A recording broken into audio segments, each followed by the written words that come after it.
गांवगिऱ्या वाठारांतलो मनीस कितलोय सुशिक्षीत आणि समृद्ध जावं तो आपले पारंपारीक उत्सव आणि सणपरब न चुकता उमेदीन मनयता।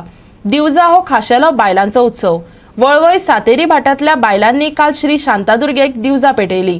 सकाळी 9 वरांचेर देवळाच्या महाजनांनी वेगवेगळ्या पुरसा सुवातींनी दिवजा पेटयली आणि उपरांत देवी शांतादुर्गेक 5 फेरे मारून ह्या दिवजांची सांगात जाली।